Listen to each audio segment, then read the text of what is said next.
جس قوم پر بھی اللہ تعالیٰ کی نشانی آئی ہے، نافرمان لوگ، گناہ گار لوگ، تو انہوں نے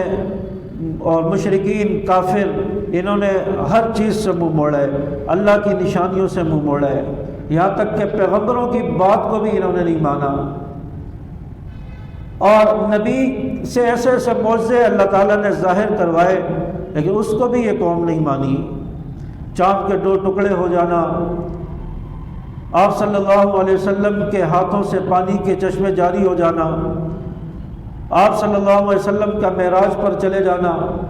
اور راتوں رات میں 7 آسمانوں سے اوپر چلے جانا، آسمانوں کی سیر کرنا، جنت جہنم کی سیر کر کے آنا،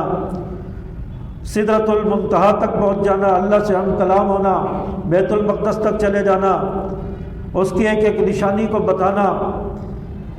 ساری چیزیں نبی نے آ کر بتائی ہے، اور یہ معجزے اور یہ قدرت دکھائی ہے کہ کس طرح نبی کے ہاتھ سے معجزے ظاہر ہو رہے ہیں۔ اب تو ایمان لے آؤ، اب تو مان لو۔ اور بعض مشرک تو وہ تھے کہ جو نبی سے کہتے تھے کہ یہ پہاڑ یہاں سے ختم ہو جائے، یہاں زمین جو ہموار ہو جائے، ہم کھیتی باڑی کریں، پھر ہم آپ پر ایمان لائیں گے۔ یہ معجزہ بھی ہوا لیکن اس کے بعد بھی ایمان نہیں لائے۔ حضرت موسیٰ علیہ السلام کے ہاتھ سے جو ہے معجزہ ظاہر ہوا، عصا جو ہے وہ اژدہا بن گیا، سانپ بن گیا، وہ جادوگروں کے سارے سانپوں کو نگل گیا، یہ اتنا بڑا معجزہ تھا۔ لیکن